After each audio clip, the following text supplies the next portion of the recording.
Alors, je vais un petit peu rappeler les règles de fonctionnement de génération d'idées, puisqu'il y a un certain nombre de personnes qui ne sont pas coutumiers de notre mode de fonctionnement, et puis que nous étions traditionnellement ailleurs qu'ici. Dorénavant, nous tiendrons tous nos débats ici. Donc, on va changer quelques petites choses, on va aménager quelques petites choses, mais c'est une très belle salle, néanmoins. Et puis, le gros avantage, c'est que ceux qui sont contrariants peuvent terminer directement dans la piscine. Alors ça, moi, ça me plaît beaucoup comme idée. Donc nous accueillons deux intellectuels, alors ça va plaire à vous, deux intellectuels, deux sondeurs et deux politiques. Nous allons commencer par les intellectuels. Stéphane, tais-toi. Déjà qu'on va même pas arriver à te laisser 4 minutes de temps de parole, c'est bon. Donc deux intellectuels, les personnes de François Langlais qui s'occupe, qui est normalement journaliste, mais surtout qui vient de sortir un ouvrage absolument formidable. Oui, qui s'appelle La crise des années 30 est devant nous. Et celui qui prendra la parole juste ensuite, c'est Éric Le Boucher, qui est tout aussi journaliste du CD Le Monde, qui a écrit Économiquement incorrect. Et je pense que l'un comme l'autre peuvent nous dresser peut-être un constat ou un portrait ou un état des lieux de la société française dans laquelle nous sommes. Parce que moi qui suis très stupide, j'ai toujours pas compris la campagne, et j'ai toujours pas compris sur quoi elle portait, et j'ai toujours pas compris quel était le projet. Donc François, tu commences. Tu as 4 minutes, parce que la règle du jeu, c'est dur, oui, je sais, mais je suis pas une tendre.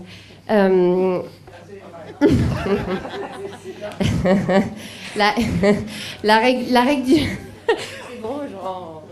Très drôle. La règle du jeu, c'est 4 minutes. Au bout de 4 minutes, j'ai mon œuf qui sonne. Comme ça m'évite de passer pour les masculatrices de service, ce qui est très bien. Donc François, je t'écoute. La crise des années 30 est devant nous. Merci, tu as 4 minutes. Lourde charge que de débuter ce débat, surtout avec le prisme qui est le mien, qui est un peu particulier, parce que les comparaisons justement entre deux époques, elles sont assez fécondes. En un certain sens, elles posent des questions intéressantes, elles ont aussi leurs limites. Mon propos, c'est qu'au fond, on vit au plan politique, au plan économique et au plan sociétal une période qui ressemble de très près aux années 30. D'abord parce qu'il y a une crise des élites, celle qu'on a vue à l'œuvre depuis un certain nombre d'années, et une méfiance croissante qu'inspirent à la fois les élites d'ailleurs proprement politiques, mais aussi économiques. Les patrons, les controverses sur les grands patrons, tout ça ressemble de très près à ce qui s'est passé dans l'entre-deux-guerres.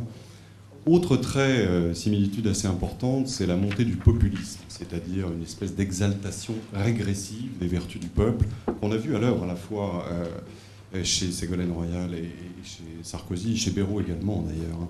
Une attitude qui est en fait assez ambiguë, puisque pour partie, on exalte le peuple, et au fond, on dit il est prêt à changer, bien plus que les élites, et en même temps, on se flatte de pouvoir restaurer une autorité assez forte pour pouvoir le conduire.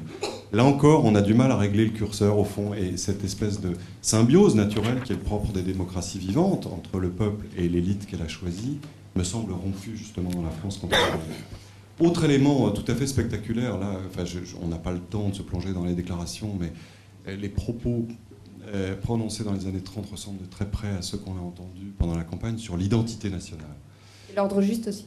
L'ordre juste, c'est tout à fait vrai aussi. Il y a un Adrien Marquet, qui était le député maire de Bordeaux socialiste, qui lui a été le précurseur de Ségolène, puisqu'il enjoignait justement les socialistes à adopter une attitude autoritaire. De la même façon d'ailleurs qu'on retrouve dans certains discours de Sarkozy, j'espère que c'est pas Franck qui les a écrits, des éléments de Charles Maurras, Charles Maurras Charles Maurras qui était le leader de l'Action française dans l'entre-deux-guerres. Donc tout ça dessine le tableau d'une France assez inquiète, qui doute sur elle-même.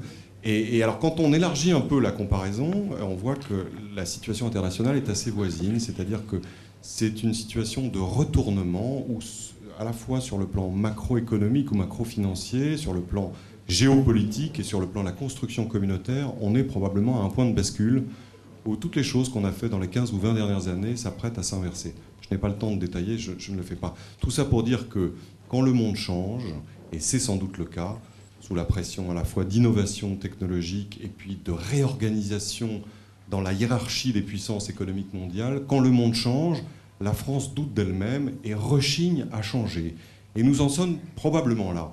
C'est-à-dire, on est dans une espèce de crainte, d'attente, d'envie de changement. Et on a vu aussi, parce que dans les périodes justement intermédiaires, les signes ou les signaux de renouveau se superposent avec les signaux de régression. Et je prendrai comme exemple, et je conclurai là-dessus, avant même que l'œuf ne sonne, tu remarqueras ma discipline. À voir. C'est l'œuf et la tête d'œuf. C'est là, ouais. Il y a autant de cheveux sur l'un que sur l'autre. Non, ce taux de participation me semble justement bien témoigner de cette ambiguïté, parce que d'un certain côté, c'est évidemment le signe que les Français n'ont pas perdu tout espoir dans la démocratie et la politique. De l'autre, je pense que l'espèce d'unanimisme qu'on a entendu, moi, me fait penser à ce qui s'était dit au lendemain de la victoire de Jacques Chirac en 2002, où on disait la France sauve sa démocratie, réunifiée, etc. Et où on a vu, au fond, la portée réelle de l'événement ne s'est manifestée que quelques semaines plus tard, quand on a vu que ce type, au fond, avait été élu sans savoir pourquoi et ni comment, et que nous-mêmes, nous ne le savions pas davantage.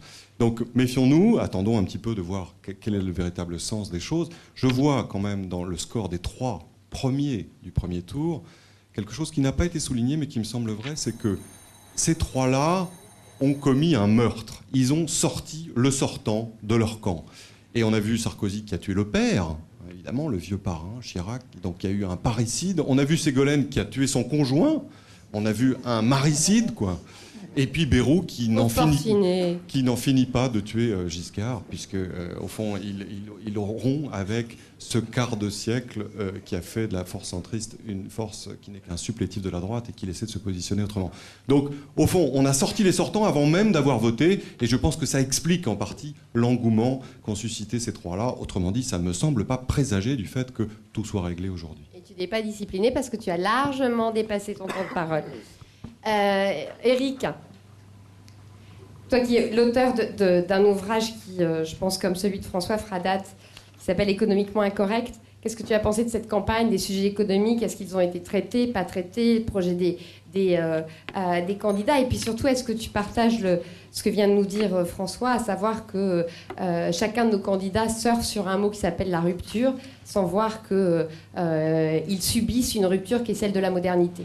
4 minutes. Je suis rendu optimiste, pardon, François m'épare le 22 avril. Je trouve que beaucoup de choses se sont dites et se sont passées dans le vote. Et d'une certaine façon, je trouve qu'on a bien travaillé, pardon pour être un tout petit peu immodeste, mais les déclinistes ont bien travaillé. C'est-à-dire, en fait, Michel Cantu, c'est lui qui a fait le premier rapport le plus fondamental, à mon avis, qui a changé la donne intellectuelle. Finalement, ça a abouti. C'est-à-dire que l'idée, depuis 1995, que nous étions en France en résistance contre la modernité, comme tu dis, ou bien le monde extérieur, ou bien la mondialisation, tout l'ensemble, cette stratégie de résistance, cette stratégie du non, cette stratégie des extrémistes, n'a rien donné.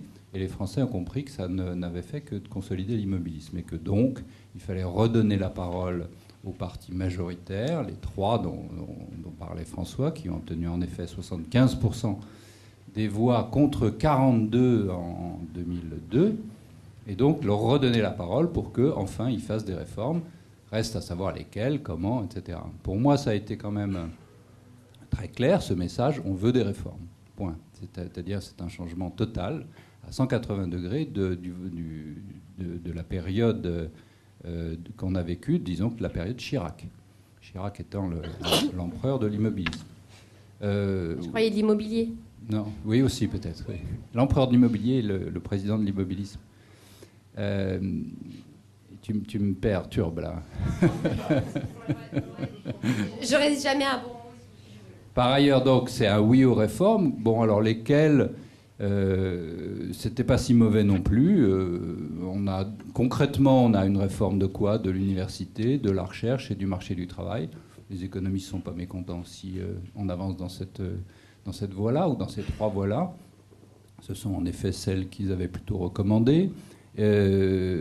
Quant à Ségolène Royal, dont le programme est évidemment totalement flou puisqu'il a changé de jour en jour, l'essentiel est qu'elle a rénové le PS. Je ne suis pas sûr qu'elle survive à un échec, mais on verra. C'est l'enjeu qui vient. Peut-être